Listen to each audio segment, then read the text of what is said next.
Welkom by hoofstuk 2 van Ontdek 201. In hierdie hoofstuk praat ons oor wedergeboorte en geloofsekerheid. En hierdie is twee baie belangrike onderwerpe om onder die knie te kry wanneer dit kom by geestelike groei. So, ek wil jou mooi vra om notas te maak in jou studieboek wat jy afgelaai het in die vorige sessie en om elke vers te gaan lees, want elke vers gaan vir jou 'n uitbreiding gee van hierdie twee onderwerpe, wat geweldig belangrik is vir jou om die boublokke in jou geloof uit te sit om vorentoe te gaan en geestelik te groei. So kom ons begin by wedergeboorte. Wat is wedergeboorte en hoe gebeur dit?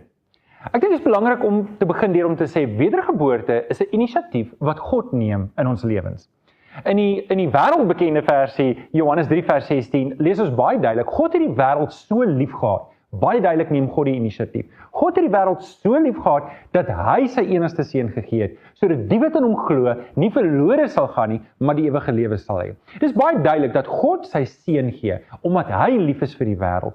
As God nie sy seun gegee het nie, was ek en jy nog steeds verlore. So God neem die eerste tree, hy neem die inisiatief, hy neem die eerste aksie. En hoe doen hy dit? Hy doen dit deur die Heilige Gees. So wedergeboorte is 'n wonderwerk wat God in my en in jou lewe doen. En ek wil jou aanmoedig om die hele Johannes 3 te gaan lees. En Johannes 3 is eintlik 'n hele tweegesprek tussen Jesus en Nikodemus. Nou Nikodemus was 'n Fariseer en Jesus praat met hom en Nikodemus kom in die nag na Jesus toe en sê, Here, ons weet dat U 'n leermeester is en ons weet dat U van God afkom. En Jesus sê vir hom in Johannes 3 vers 3, maar dit verseker ek jou, as iemand nie opnuut gebore word nie, kan hy die koninkryk van God nie sien nie. En in die perspektief dat dit 'n inisiatief is wat God neem, wel 'n babatjie het tog nou nie 'n keuse nie, 'n babatjie het nie 'n sê nie, as hy gebore word, word hy gebore. En sy ma en pa het meer sê daarin as wat hy daarin het. So, net so het God die eerste sê in my en jou redding, wanneer dit kom by wedergeboorte. Dit is 'n wonderwerk wat die Heilige Gees in my en jou lewe doen. So, waarom is wedergeboorte belangrik? Ek gaan vir jou 4 basiese redes gee.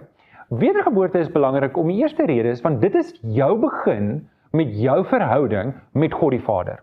Dit is 'n pa-kind verhouding wat ek en jy het. En dit is waar Johannes 3 vers 3 gaan. Ons word weergebore. Ons was eers 'n kind van die vyand, ons was 'n kind van Satan, en ons het die vlees gedien, maar met wedergeboorte maak God my sy kind en word hy my Vader. Die tweede rede hoekom wedergeboorte belangrik is, dit herstel God se beeld in my. Dis wat God kom doen met wedergeboorte.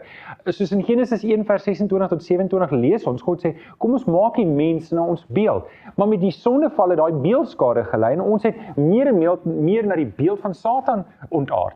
Maar met wedergeboorte kom herstel God sy beeld in my en groei ek om meer en meer soos Jesus te word. Die derde rede waarom wedergeboorte belangrik is, want dis waar ware aanbidding begin. Dink aan Jesus wat met die Samaritaanse vrou praat in Johannes 4 vers 24. Die wat my aanbid, moet my in gees en waarheid aanbid.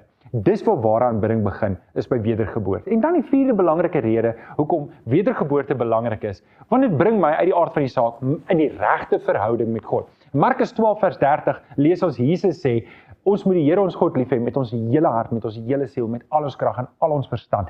En daai is belangrik. Dis wat wedergeboorte doen. Dit bring my in die regte verhouding met God. En wat belangrik is om nou te weet is, dit is 'n inisiatief wat God neem in my en jou lewe. Ek en jy kan onsself nie red nie. God moet ons red en dit is waar hierdie hoofstuk gaan.